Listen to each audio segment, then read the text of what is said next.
Fans, welcome to Sports Chat.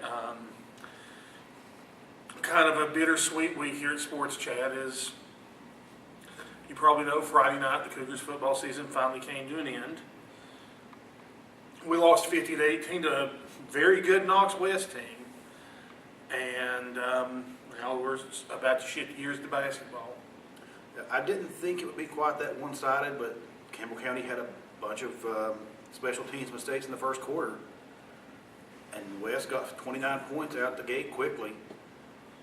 The rest of the three quarters, it was, obviously 21-18 was the score the rest of the way. Campbell County played it pretty even after that, but that first quarter couldn't overcome the special teams. You had the special teams fumble, which gave West the ball inside the 25. A huge punt return that gave West the ball around the 20, and another huge punt return that gave West the ball around the 40. I mean, they started their first four possessions basically inside the Cougars half the field, and even some deep. They went for two once and got it, which that put pressure on Campbell County to try to chase that two-point conversion, so Campbell County didn't actually kick any extra points in the game. It would essentially been 21-21 after that first quarter. The first quarter was just enough. West, really a lot of speed, strong tackling. Depth. They don't platoon at all. They have completely separate defensive and offensive units. Nobody has to play both ways.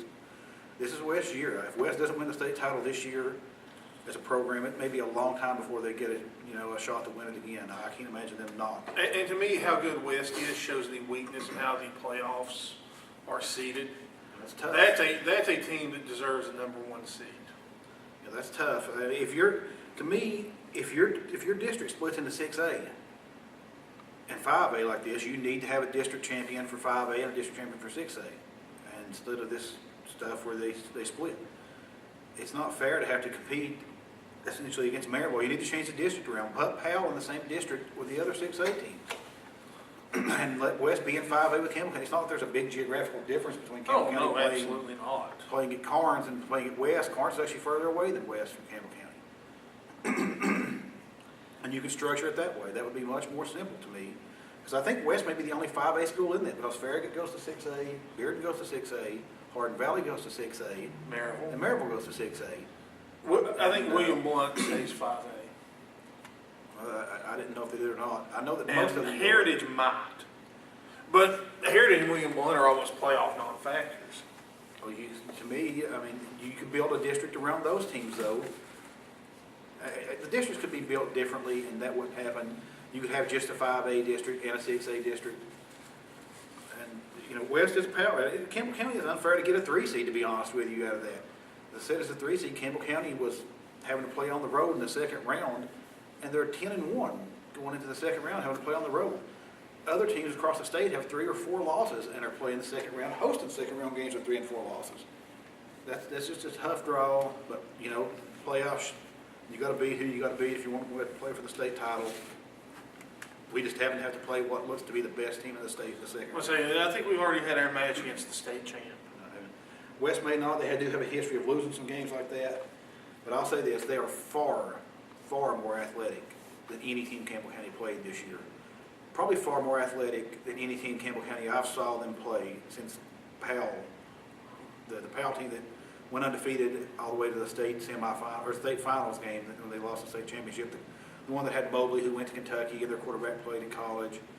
That Powell team was extremely athletic, like this West team. And it shows. They only lost to Maryville, who beats everybody. And of course, Campbell County, they had some players go down in the game. Now, Nick Bailey, they lost him early. That hurt. Nick Bailey's the best player on Campbell County's team from a point of view that, he runs his offensive package. They had to put Andrew Evans in. And no offense to Andrew, it just didn't work as well because they practiced it with Nick. They practice it with Nick. Nick's a little bit smaller, and when you're a little bit smaller, it's easier to slip through the seam that the offensive line's creating for you than it is when you're Andrew Evans' size. And West had a good defensive front anyway. That didn't work out quite as well. Of course, you lose him at linebacker. Austin Rain stepped up and made some big tackles, and Nick's absence in the defense, they played pretty well and forced some West punts and got some turnovers. Austin Raines really grew up that game. You had big interceptions, some big fumble recoveries, and West didn't score at all in the second quarter. against Campbell County. They came out, they got a touchdown in the third quarter, and then another one late in the third quarter, and then they had one more in the fourth. Campbell County's defense played pretty well the last 3 quarters of the game. Once the field position issue wasn't quite as dramatic, but it was too late by that point. It was the special teams that really had it rough, as I said earlier. But West is just that good.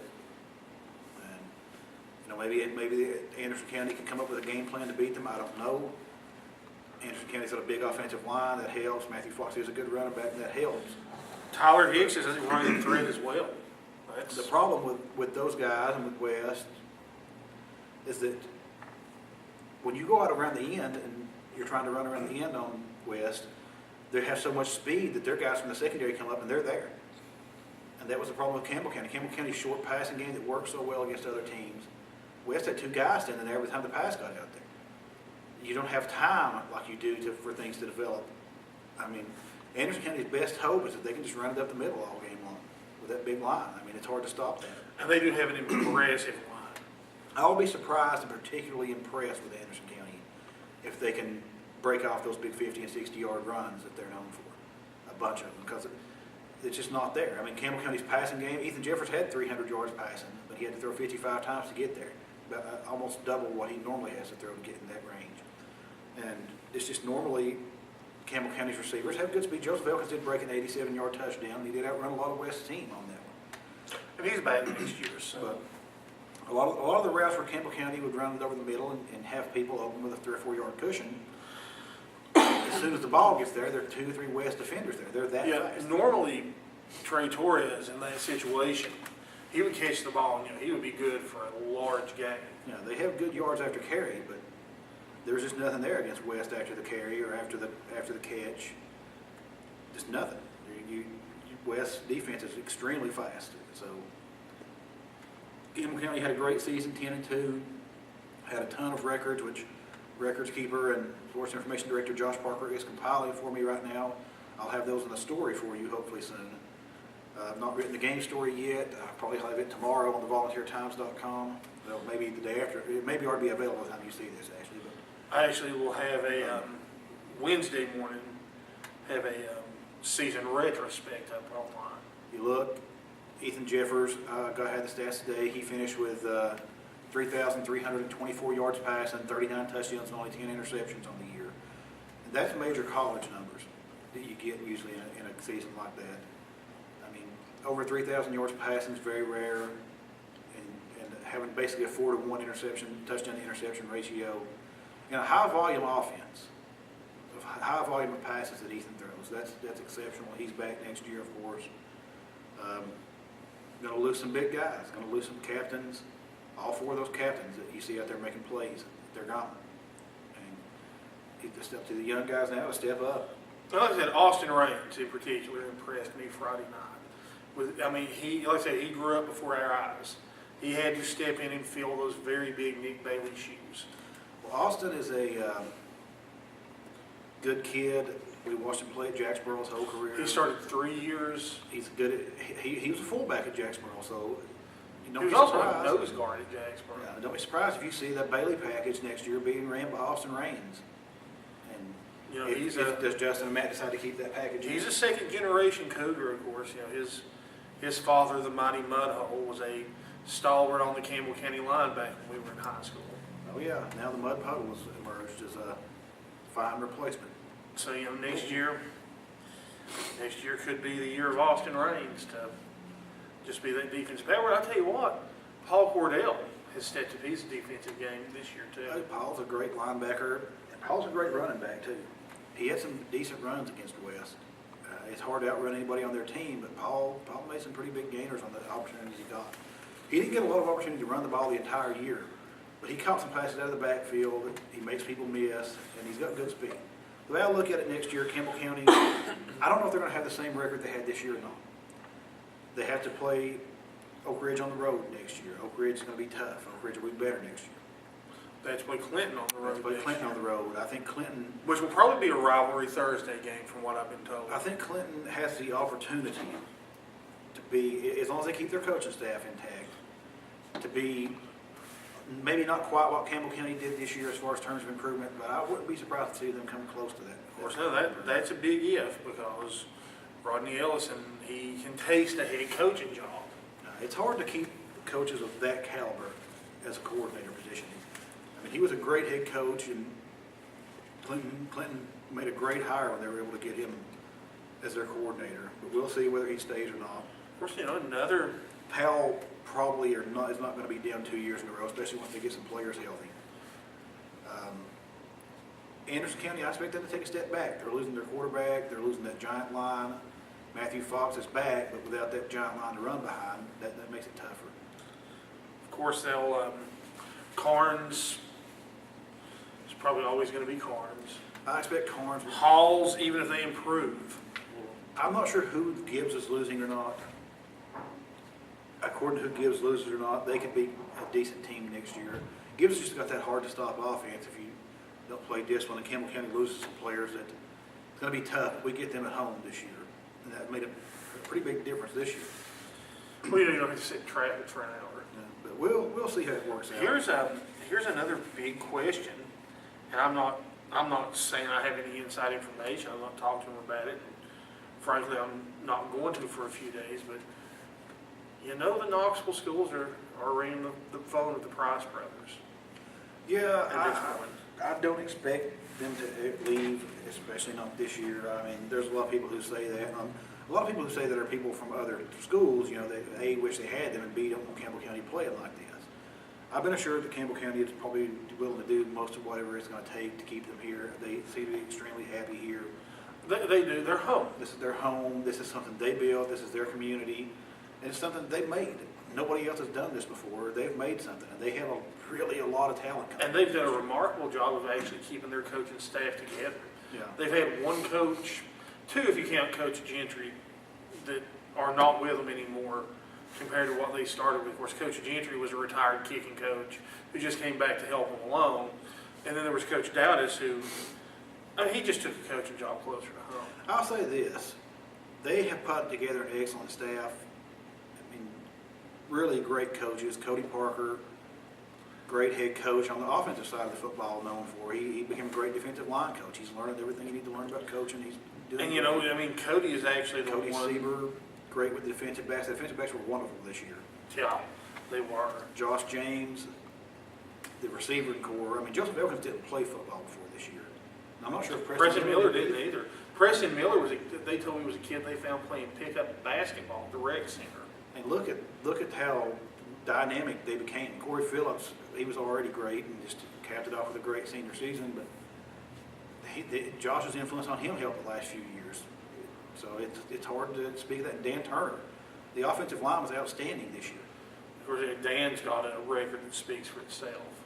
Jason Swinney, he helps with the linebackers and administrates a bunch of stuff up there. And that's something a lot of people don't understand how big that is, to have that associate head coach that deals with the administrative crap. Oh, it's a bunch, a big burden off Justin's shoulders. And Matt, of course, stalwart on the defense. You saw how much improvement he was able to make just by playing Gibbs one time and then coming back again the next week. To me, though, as big as Matt is there, what he does in the offseason with the conditioning program is impressive. And I have it on good authority that Justin Price is probably the best offensive coordinator in the state of Tennessee.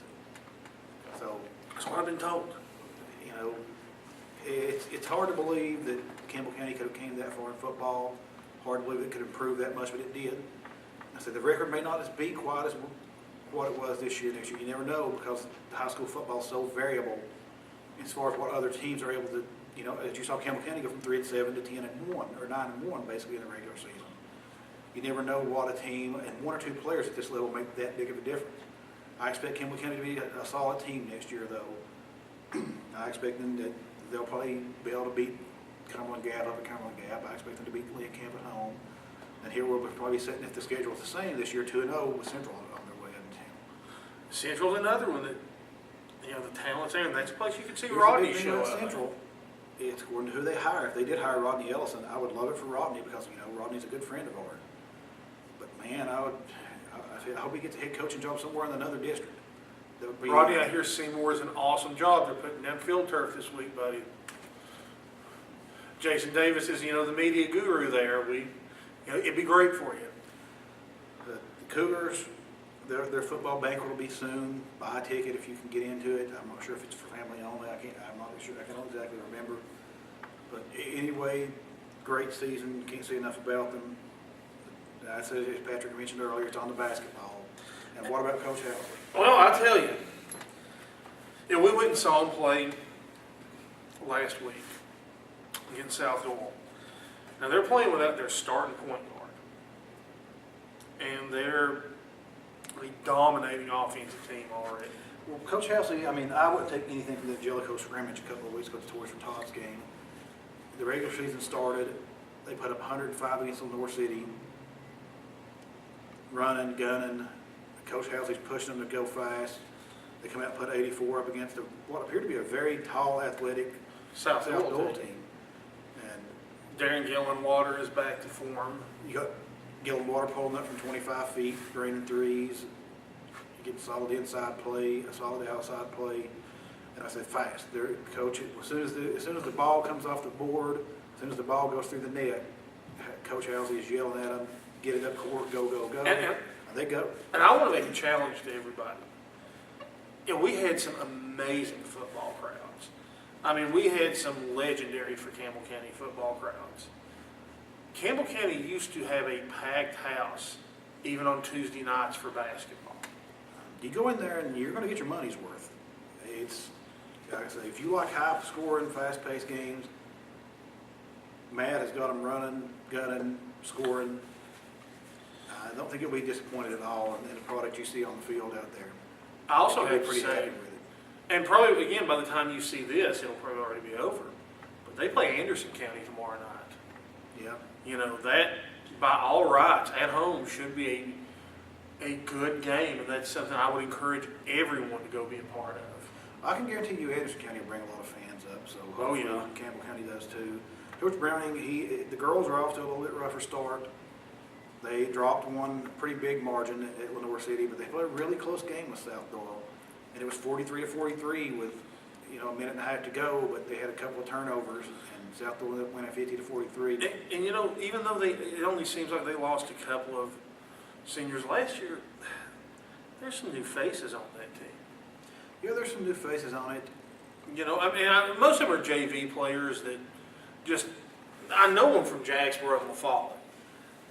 They're looking up a little bit, though. South Doyle Good is a athlete. pretty good team, and just once they get used to playing that press, the first two teams have pressed them a lot, and they've had a little bit of trouble with the press. They're working through some point guard rotation right now. Coach Manning seems to be trying to settle on a point guard, but I think they'll get that worked out. Amber Guy looked really good the other night. Michaela Smith had an impressive game. Michaela. She's probably the most athletic female. It's somewhere between her and Caitlin Ray, probably the most athletic female that plays multiple sports at that high school. Yeah. I think they'll get that back on track. And just, support the Cougars. What else is there to do in Campbell County? My goodness. Not much. And that's exciting stuff you got going on up on the hill. And Exciting stuff in the John R.W. Brown Gymnasium. hopefully you're willing to come out. Don't look up wait till the Campbell County is 12-1 and decide you want to start supporting them. Support them right now when they're playing like they are right now. Well, fans, that should wrap us up for this evening. We will see you next week, hopefully with some basketball players here to talk about basketball. See you next time.